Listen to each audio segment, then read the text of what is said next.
Alison, if you'd like to turn on your camera and microphone and start sharing your screen, I'll hand over to you.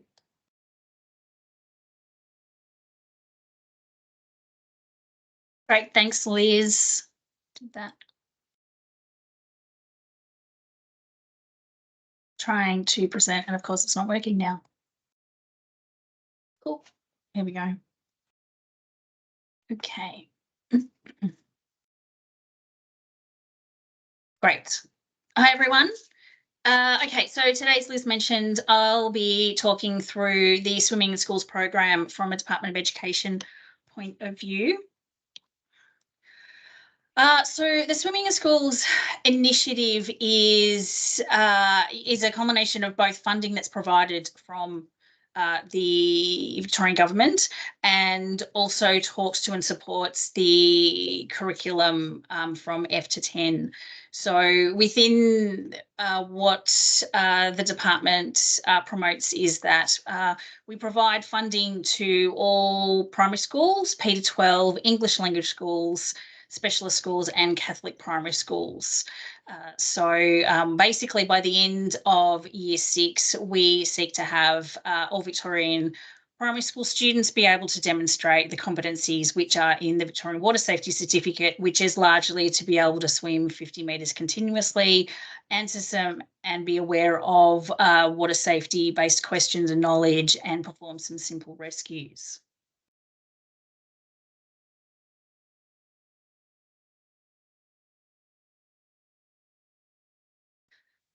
With regards to how schools run their program, schools have the autonomy to run the program that best suits the way they operate within their school, that's their timetabling. So it's everything from how far they are from a pool, whether the pool's seasonal, whether they can access qualified instructors, whether they have instructors within their own cohort of students.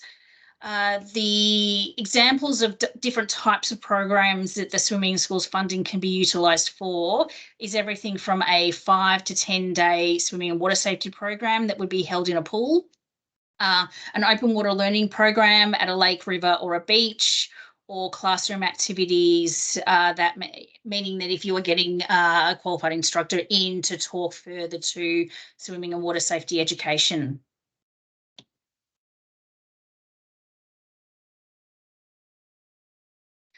So the Swimming in Schools funding is delivered to schools via the Student Resource Package. So the Student Resource Package is delivered to schools each term, and the Swimming in Schools component is delivered as part of that each term.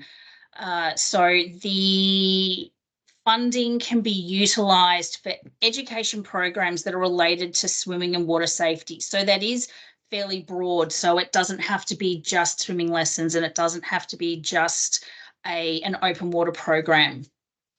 So it's relatively flexible with regards to how a school wishes to run their program, what they can fit in, the available budget they have to them.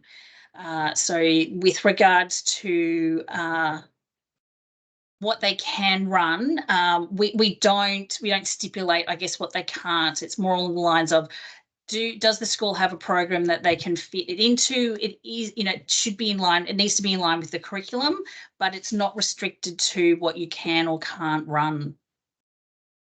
The funding that a school receives is at the moment, it's based on, for primary schools, the number of year 6 students a primary school has and whether they are located in metro or regional settings.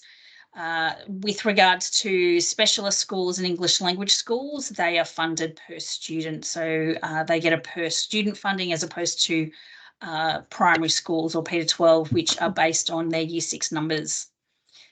We do identify that this is a contribution towards the cost of the swimming and water safety program, so it doesn't cover the entire cost, and that's where parent payments generally come into play. And we get lots of questions around how parent payments should be utilised. So curriculum contributions are voluntary.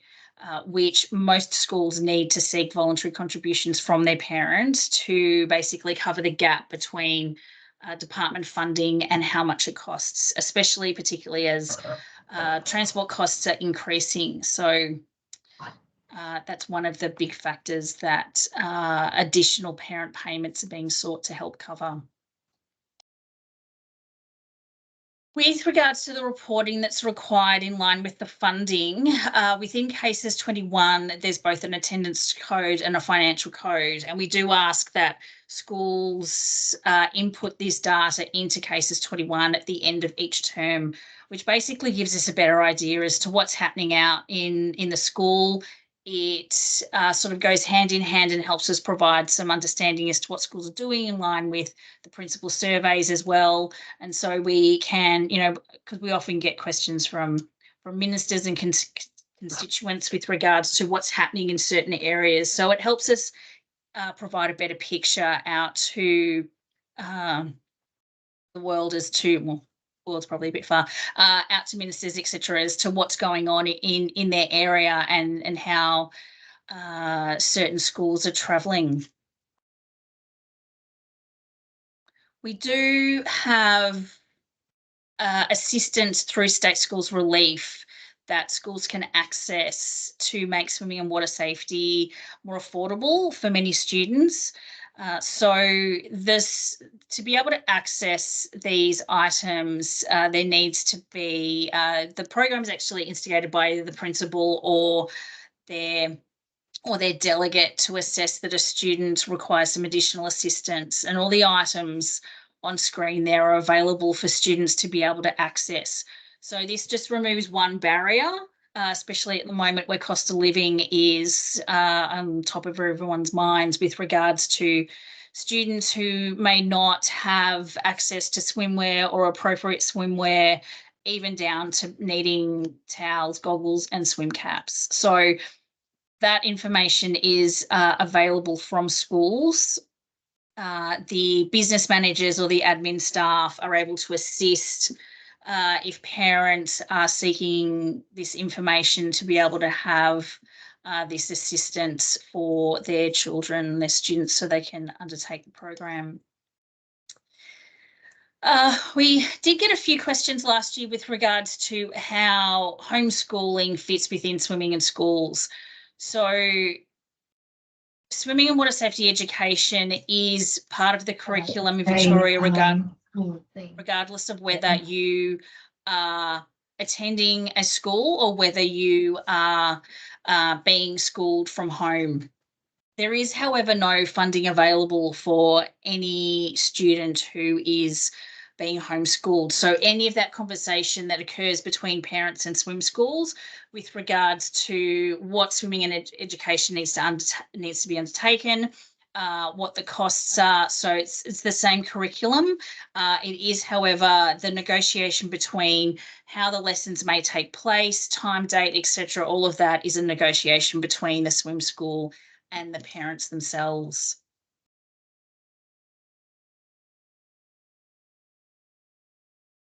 So there's quite a few reference materials in relation to swimming and water safety, everything from the guidelines, how that works with excursions. In addition to also the parent payment policies. So I've put a few links up there as well, but the PAL guidelines are actually open to the public. So anyone can jump onto PAL and have a look for these guidelines as well. The search function works relatively well on this website. So if you type in swimming, you will tend to get all the guidelines with regards to swimming and water-based activities, the excursions, the student resource package guidelines. So they're relative if anybody needs that documentation or wants to have it on hand, if there's any discussion occurring between schools, swim schools, and you want a bit more information. Alternatively, feel free to either email me or give me a call and I'll happily talk through any queries you have. And that's it from me. That's terrific, Alison. Thanks so much. There's a lot of information in there. And I believe Jackie is putting all of those links into the chat so people can click directly on those. And please take note of Alison's contact details there. She's more than happy to answer all of your questions. What I might do now, Alison, if you'd like to stop sharing, and I'd like to introduce Chris. Welcome, Chris, to provide a presentation on the Victorian Curriculum Foundation to 10. Chris, if you'd like to put your camera in, oh, you're on? Yeah, yeah. Great. Can you see the slides okay? Yeah, no problem. And it's in presentation mode. Off you go. Perfect. Thanks, Liz, and thanks to Alison before as well. Just before I start, I'd also like to pay my respects to the traditional owners of the land I'm working from today, and also live on the lands of the Wathaurong people. So I'd like to pay my respects to them. I've got some numbers on this screen, and probably once I go through them, there won't be too much of a surprise to many. But 85,000 rivers, kilometres of river, 13,000 waterways, 811 kilometres of ocean, 588 pools, 259 kilometres of bay area, 72 Australians who have already sadly lost their lives just this summer in and around waterways, 7 of whom are of primary school age. And obviously we don't want no one of our young people to be a casualty in and around waterways, but anyone can.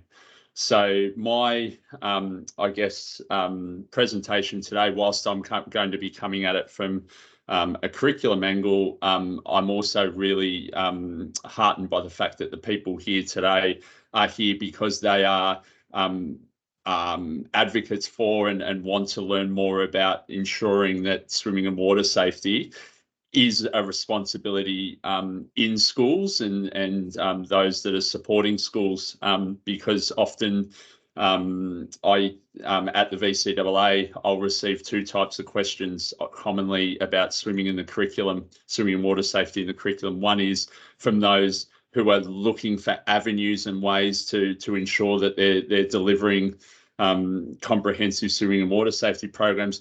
But also, unfortunately, and I absolutely understand the challenges and barriers, and that's why it's great we've got different perspectives today, including what Alison just presented, but I'll also get questions that are looking for ways in which maybe the minimum can be provided, if at all, in terms of swimming and water safety. So it's really important that we, as school leaders, teachers, and curriculum providers, that we're not passing the buck on to community providers. We are playing our role and taking responsibility. So I'm just going to go, I've got a little bit in here, but I'm going to move through it fairly quickly because there'll be some resources in here people can circle back to. But I am going to cover what we're required to deliver, where it is in the curriculum, and also touch on some of the resources that give some ideas on what that looks like or how it can be delivered, noting the fact that Alison's already touched into that area as well about the policies that can support delivery. Just really quickly, obviously, being absolutely clear is that swimming and water safety is a mandated part of the Victorian F to 10 curriculum, has been since 2017. I'll use this as a quick segue to the fact that many of you may be aware that the Victorian curriculum is currently being revised. Maths and English have been published. The other learning area revisions will be published by mid-year this year. And then following that, there'll be a period of time of schools becoming accustomed to what those revisions are. And most likely that will last a 12 to 18 month period, with generally our students seeing our revised curriculum in 2026. That'll be sector decision, not a VCAA decision.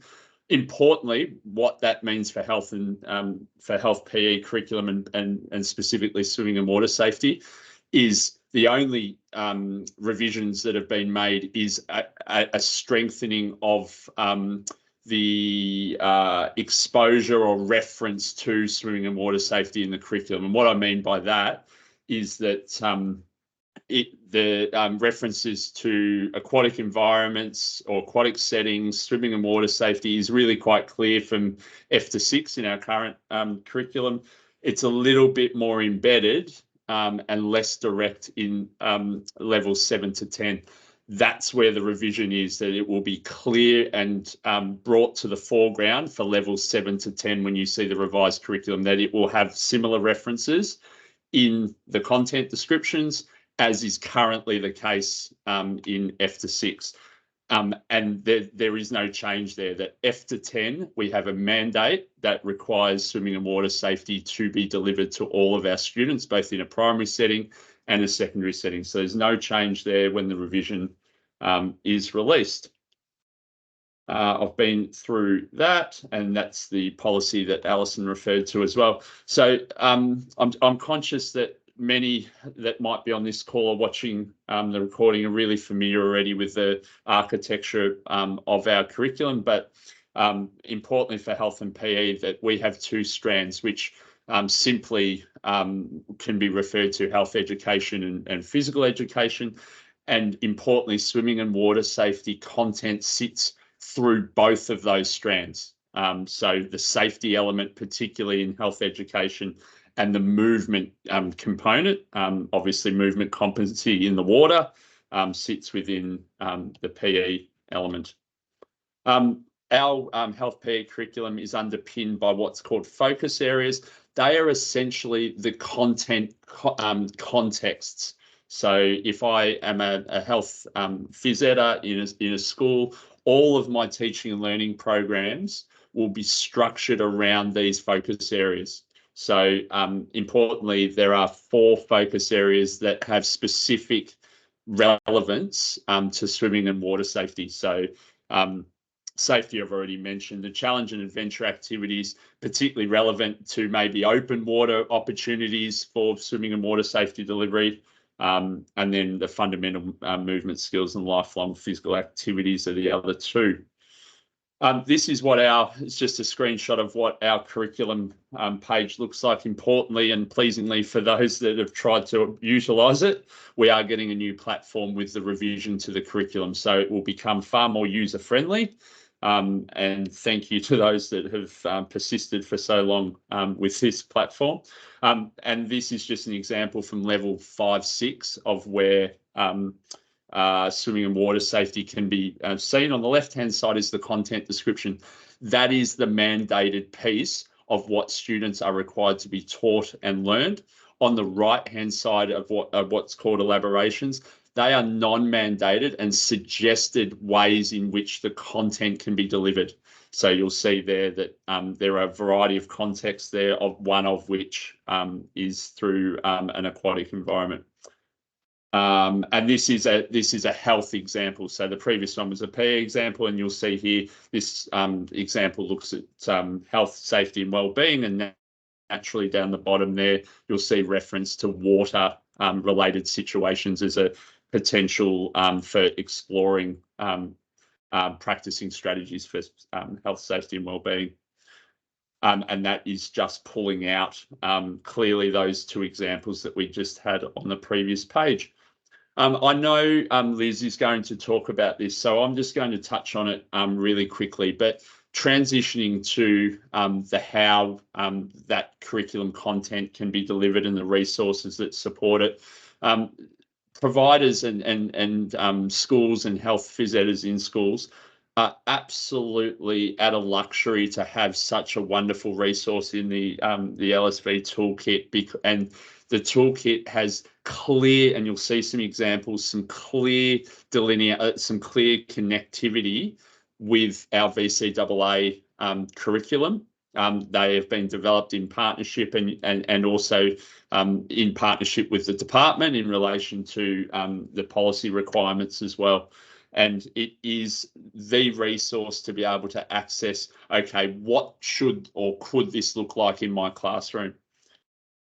And all of this material is established and underpinned by the National Swimming and Water Safety Framework. So when we get to looking at some examples here, you'll notice that in the blue here, this actually refers to material that comes straight from the National Swimming and Water Safety Framework, and it's then been adapted and modified to then sit and suit our health PE curriculum. So that little orange box down the bottom is actually referring to specific content descriptions. I showed you a couple of examples just before. And then in the blue, it's what could that look like in a swimming and water safety program to deliver the specific curriculum content. So you'll see really clear examples there of what that might look like. And again, the previous one was a health or a safety example. This is more of a movement example or a practical swimming example, if you like. And same setup with the content, curriculum content. What could it look like at the particular levels? I didn't say this before, but just quickly, just reinforcing that our curriculum is set up or structured in 2-level bands. So those that aren't familiar with it, you'll maybe be looking and going, where does it say year 5 or year 6? Essentially, in many respects, the levels refer to years, but it acknowledges that not all students in a particular year, so if students in grade 4, might necessarily be learning and achieving at grade 4. So that's why we use levels, because it acknowledges that all students will sit on that developmental path or progression. It also creates flexibility for teachers in schools to be able to structure their program, that if they might have some barriers that mean that they not necessarily can be providing quite extensive in pool or in open water programs every year on the year or every semester or whatever it might be, the 2-level bands, or essentially 2-year bands, gives some flexibility for schools in the way in which they might deliver their practical components and their theoretical components. Just before I finish up, this is another example that provides teachers the opportunity to see where activities might sit. And I know this is difficult to read, but I do want to point out the 2 columns at the on the left-hand side, because one of them refers to the achievement standards. So this table is really good because it not only shows where swimming and water safety content could be taught and linked to curriculum, it also links to the achievement standards, which are the assessment elements. So this table is a really good one because it actually literally connects content with swimming and water safety examples to achievement standards. So it is really thorough in that sense. Liz will probably talk about this, but the F to 6 elements of the curriculum are also aligned to providing students an opportunity, and also they are required to work towards achieving the Victorian the Swimming and Water Safety Certificate by the end of year 6. So that is in there, and these couple of slides just show that connectedness again between the Victorian Water Safety Certificate and the National Swimming and Water Safety Framework from where it originated. And that was what I was referring to before about assessment. This is probably a clearer example showing the content descriptions and connecting them to the achievement standards with the numbers in there. We've also got, and these are sit in the water, the LSV toolkit as well, and I'm just got them there of showing what some of these resources are. And I've got those links there as well that can also be popped into the chat. But importantly, please, at any time, reach out, because if I don't have the answer necessarily from a curriculum perspective, obviously with the group of people on today, we'll be able to get that answer and be able to help work with schools to deliver our young people the curriculum that they absolutely require in this space. Thanks, Liz. Thanks, Chris. That's a lot of information in there. If anyone has any questions, just a reminder, you can pop your questions in the chat for Chris and Alison. What I'm going to do, Chris, if you could stop sharing and I'll start sharing my screen again.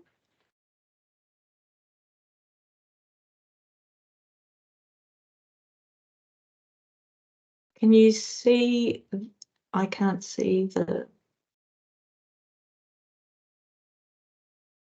Okay, I've lost my presentation, which is not good. Let's see.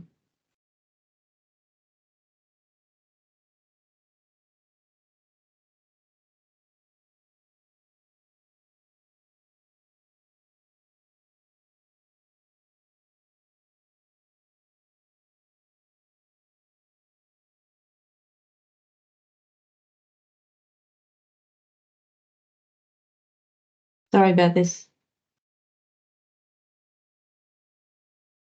Jackie, can you help me out? Can you see the presentation?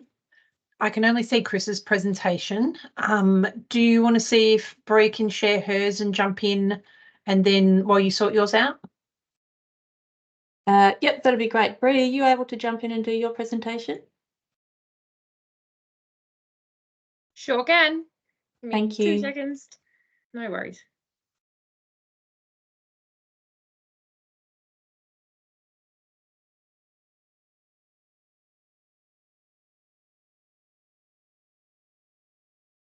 Just while Bree's getting sorted, anyone that has any questions for Alison and Chris, now's a good time to pop them in the chat while we've got a couple of minutes spare. There's been a lot of links shared today, so appreciate that there is a lot, and we do have we have them all recorded, so we can pop them in the email when we send out the follow-up email to everyone. So don't worry about copying them all, we'll get them out to you. Looks like you're ready to go, Bree. Thanks, Bree. Yeah, all good. Can you see it all okay? We All can looks see great. the VWSC and QR code. Perfect. That's what we're after. Thanks, Liz and Jackie. So I'm going to talk to you today a little bit about the Victorian Water Safety Certificate. For those that don't know,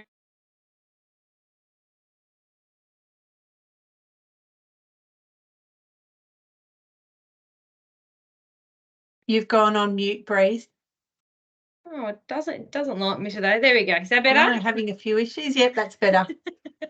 Perfect. All right. So for those that don't know about the VWSC, it is a Victorian government initiative, and we've heard a little bit about it already, thanks to some of the team, which has been amazing. So what we do know is that it aligns directly with the National Swimming and Water Safety Framework and is the specific competencies that students should be achieving by the end of primary school. But we also know that that is achievable up until year 10 as well. So it monitors Victorian students' levels and data for their water safety knowledge and swimming capabilities.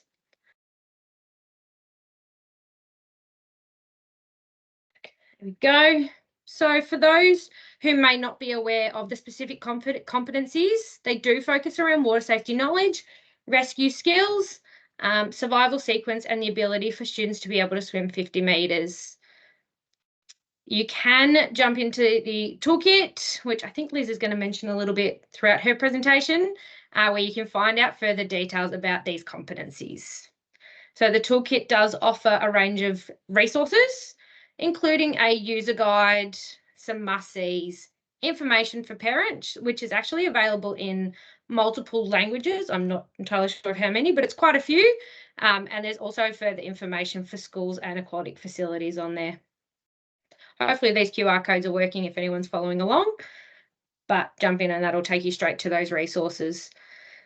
Some of the other resources you might find, and I'm hoping, there we go, we've got some competency videos. So these are really helpful in understanding and visualising the correct requirements for each of the competencies in the VWSC. So we've got the example of freestyle here. I won't play it because I did not share with sound and I'm not going through the process of resharing everything.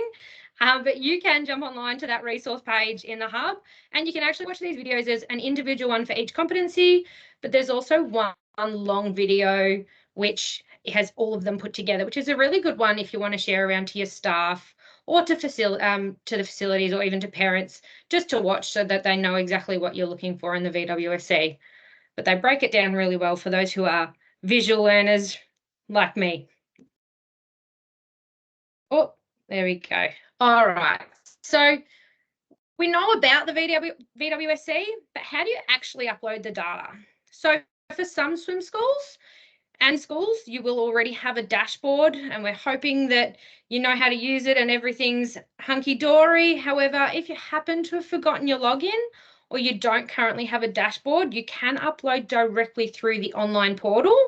So using that same link where you find the resources, there's also the tab here, which we can see on the screen for online ordering, and highlighted in yellow down there, we can say online portal. If you go into that, you can throw in all your data. If I go to the next page, it should be, so you can upload as a CSV file, which is laid out like this. And this template is available on the toolkit in that, I think it's in the resource base.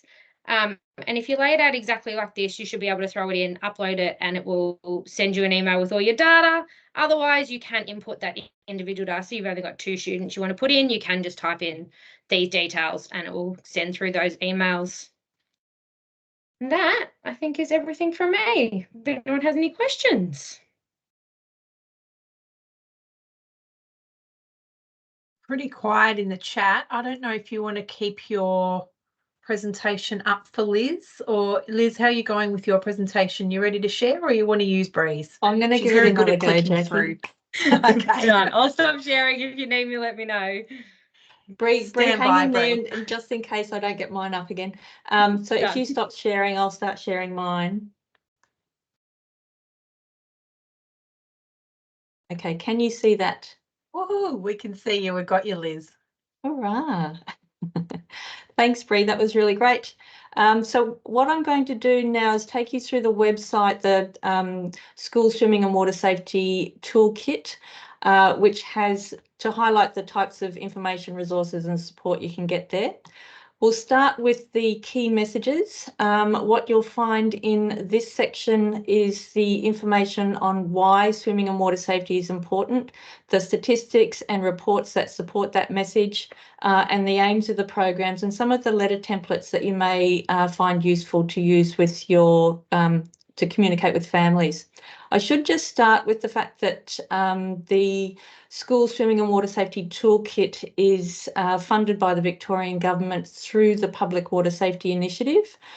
Since 2018, Lifesaving Victoria has been engaged by the Department of Education to provide direct support, professional development and resources to the aquatic industry and the education sector for the delivery of best practice programs. And this toolkit is the repository of all of that work and has a vast amount of resources and information on there to access at no cost to the aquatic industry and the education sector. So we've started with the key messages. The next section at the top of the page there is the curriculum. And we heard a lot about the Victorian curriculum and the Department of Education from Alison and Chris. And you'll find many of the links that they both referred to in this section of the toolkit. Next, we'll move on to funding. And a lot of this information was also provided by Alison, and it has links directly to the Department of Education. It also has links to other possible funding sources, which includes the Australian Institute of Sporting Schools, as well as the Department of Education's Camp Sport and Excursions funding. And then we get to the many resources that are on the toolkit. At the top of this resources section is the programming options for schools. If you're a school teacher who's new to swimming and water safety education, or if you're a swim teacher new to school programs, the options matrix in this section is a very useful resource. So the options matrix explains the three-pronged approach that LSV advocates for to ensure that children have develop water safety knowledge, acquire swimming skills, and then are able to transfer those competencies to the open water environment. The options matrix hyperlinks directly to the Victorian curriculum, which is a lot of the resources that Chris was just talking about. It also links directly to the National Swimming and Water Safety Framework and the Victorian Water Safety Certificate. Using this options matrix, you can specify the curriculum level, which Chris just referred to, which is in 2-year bands. And the matrix takes you to the Victorian curriculum's content descriptions and elaborations, as well as those sample swimming and water safety activities on the VCAA website that Chris was just showing you on his presentation. From there, you can refine the information based on the three-pronged approach and whether you're wanting to focus on water safety knowledge, swimming skills, or open water experiences for your students. As you can see here, looking at the water safety knowledge, the matrix provides hyperlinks to various resources such as videos, classroom activities, Swim City, incursions, case studies profiling the approach of schools and other swim schools and that kind of thing. If you're looking at information on developing swimming skills for your students, this page will give you links to programs, the Victorian Public Pools Register, checklists and policy guidelines. And they're all directly linked to those. And then with the Open Water Experience page, it also provides links to programs, case studies and policy guidelines. It's an extremely useful tool. And as you can see here, it has further information on instructor qualifications, funding, transport and assessment for the Victorian Water Safety Certificate. Looking at the other resources on the toolkit, we have targeted resources for specialist schools and English language schools that we've developed in collaboration with specialist schools and English language schools. We have various life-saving education programs that Mark will take us through shortly, case studies on how various schools and swim centres design their programs, use their funds and transport the students. There are in-class resources, including lesson plans, worksheets, activities and videos. There are in-pool resources with lesson plans and assessments and links to the PAL guidelines that Alison was referring to earlier. Now, moving on to the VWSC page, I won't go into this because Bree has just taken you through this section of the toolkit. But moving across there, the next page is the resources, which is pretty much replicating the school swimming tab. So we'll move on to the PD workshops. In here, you'll find information on professional development, such as webinars like this that will be coming up in the future. And you'll also find the recordings of our past webinars. So this webinar, for example, will be up on this page next week. And then the last tab at the top of the toolkit is the Kids Zone, and it's all about Swim City. And Swim City is an online game-based resource that is a fun way to teach water safety to kids. And a lot of teachers actually use it in the classroom before their students participate in water-based programs. Swim City 2.0 was launched at the end of last year and has received amazing feedback from kids and teachers alike. So I highly recommend you have a look at Swim City. And that's a very general overview of the toolkit. As you can see, there's a lot of resources on this toolkit, and it's used. We have about 54,000 people go to the toolkit every year. It's highly used, and there's a lot of expert information in there. So please take the time to click on the link that Jackie's put in the chat and explore the toolkit and just see what's there. I think you'll find it really very useful. What I might do now is hand over to Mark, who'll take you through the life-saving education programs so that you know about those and how they support and complement the swim school programs that are delivered at the aquatic facilities. So I might hand over to you, Mark. I'll stop sharing. There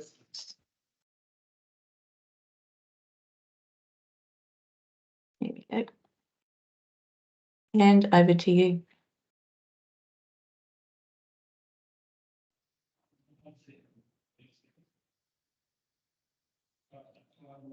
Hi everyone, can I just confirm, Liz, that that's up on the screen now? That's up on the screen, looks good. Perfect. Thank you everyone for joining. Been some great talks so far. As Liz mentioned at the top, my name's Mark from Lifesaving Victoria, and I coordinate all of our lifesaving education programs that are delivered across classrooms, beaches, rivers, lakes and pools right across Victoria. So we've heard a lot about swimming lessons today, and obviously swimming lessons make up a huge part of a student's swimming and water safety learning journey. However, learning to swim in the pool is not the only way that students can learn, and it shouldn't be the only way that we teach swimming and water safety. As an example, you can see up on the screen here that we've got four different ways that we're teaching just the one skill. In this example, you can see we're teaching how to wear life jackets for self-preservation. So we can teach this at the pool. We can also teach it online at home in the classroom, or in the classroom. We can teach it in person in the classroom, and we can also teach it in the real world at open water venues like beaches, rivers and lakes. So over the next few slides, we're just going to go through a bit more in depth into these examples to give you some ideas about how you can enhance your swimming and water safety programs outside of the pool environment. Firstly, the classroom is an excellent place to start your students' learning journey and ensure that they have a smooth transition into their first swimming lessons. Swimming lessons can be a scary and anxious time, particularly for preps or students with additional needs and those with a low swimming ability, as well as those who may have never visited your pool before. By talking to students before they arrive at the pool, we can ensure that they turn some of those nerves into excitement by addressing the expectations for how to act, what to look out for, and what to expect when they visit the pool. So there's lots of different ways that we can do this. One great way to do this is by sending some of your team. It can be swim teachers, yourselves, some of your lifeguards, so that your students have a familiar face on day one of their lessons. We can also use social stories, and there's an example on the bottom right of the screen now, to set expectations about what their journey is going to look like. These can be as simple as a PowerPoint with photos and description words, just like you can see on the screen, or you can make it as complex as a video walkthrough of your pool with full narration of the entire experience. So these are often done for specialist schools, and your specialist schools will absolutely know what social stories are, but they can be very helpful for students in mainstream schools as well. Another fantastic way to get your schools involved is to send activities like resources, Swim City, which we'll go into a little bit more, and Liz introduced it before, for them to complete before they arrive at your centre. LSV also runs and delivers programs in classrooms right across Victoria, and our programs empower students to stay safe in a variety of aquatic environments.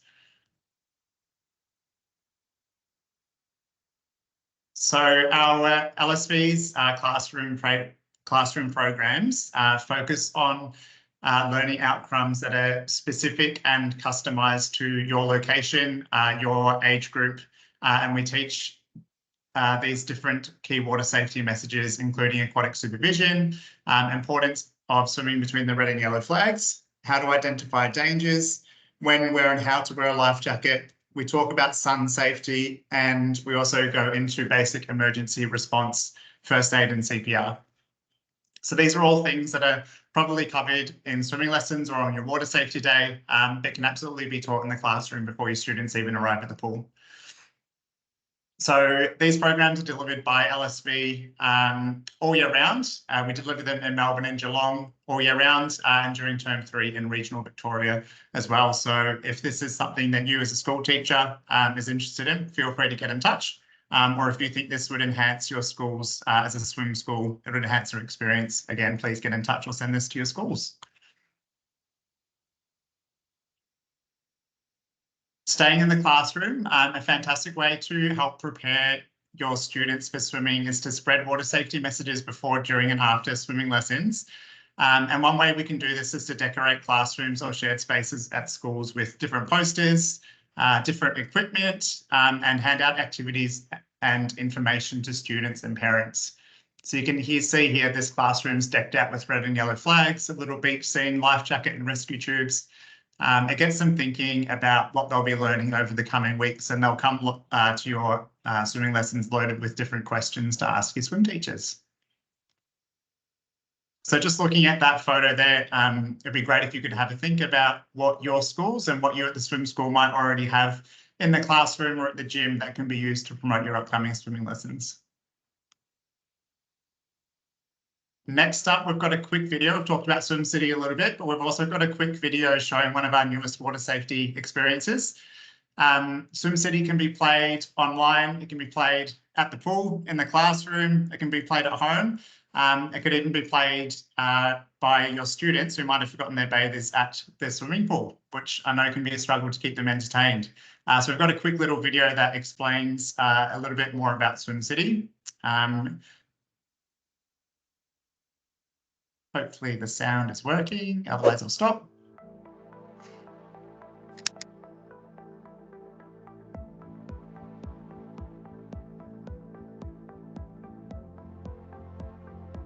Swim City is Lifesaving Victoria's free, exciting game-based learning experience that teaches kids how to stay safe in, on and around water. Time's up.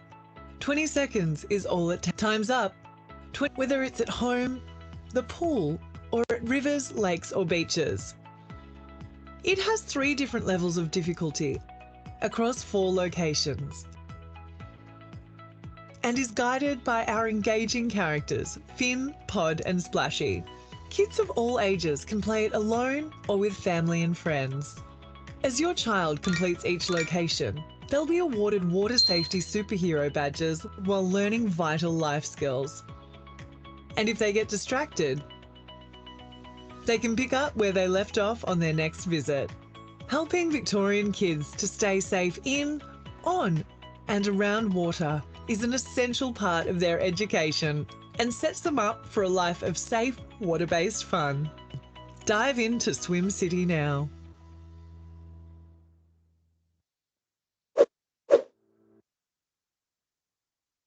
So hopefully that's given you plenty of ideas of ways that you can extend what's taught in swimming lessons into the classroom.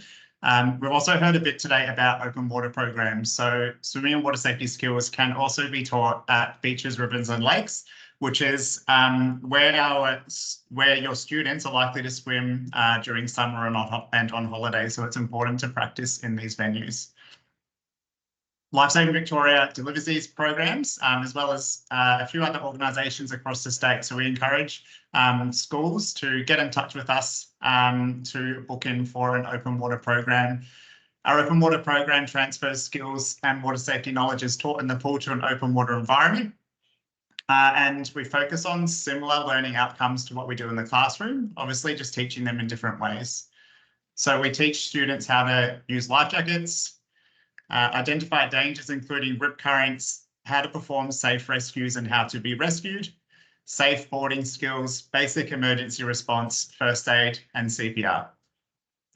These programs are available throughout Term 1 and Term 4 each year at Melbourne and Geelong Bay beaches, Listerfield Lake, and also throughout regional Victoria in certain weeks in Terms 1 and Term 4. So please do get in touch if any of this interests you.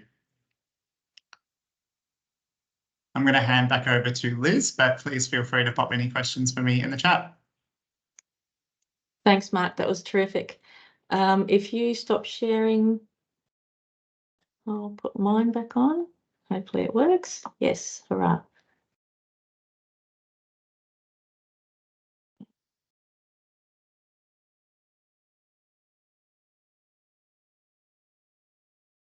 All right, just going to have to move through that.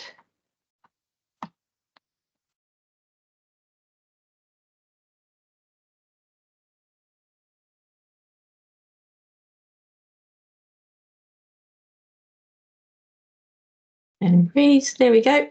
And that brings us to the end of the presentation. Does anyone have any questions that they'd like to ask Alison, Chris, Mark, Bree, or myself? Please put your hand up in the Teams room, and we'd love to hear your questions.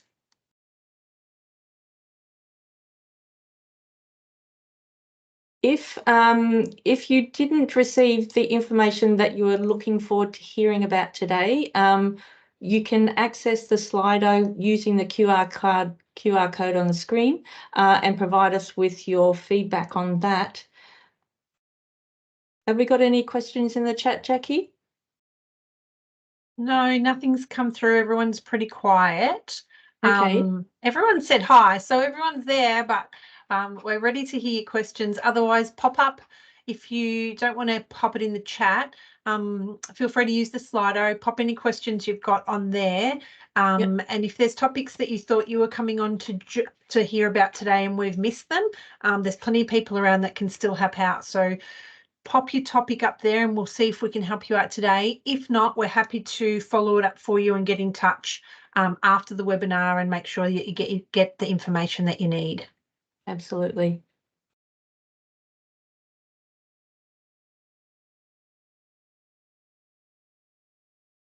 Now, if you do have questions that you come up with after this webinar and would like to get in contact with us, these are our contact details. So education@lsv.com.au, and that's our phone number on the screen as well. We would like you to scan the QR code or the link that Jackie's put in the chat to complete the very short survey for us to keep improving our services. Any feedback would be most welcome. If you would like, actually, Jackie, would you be able to put Chris and Alison's contact details also in the chat? So if you have specific questions that you'd like to ask them directly, you can do that. Other than that, if you have any questions, we'll stick around for the next few minutes and answer all of the questions that you have. Otherwise, thank you very much to all the presenters who've been with us today, Alison, Chris, Mark and Bree, and thank you for joining us. It's been terrific to have you here. Thanks, everyone.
I think that's everyone gone, Chris. So I'm going to close down the webinar. Thanks for joining, and we'll see you next time.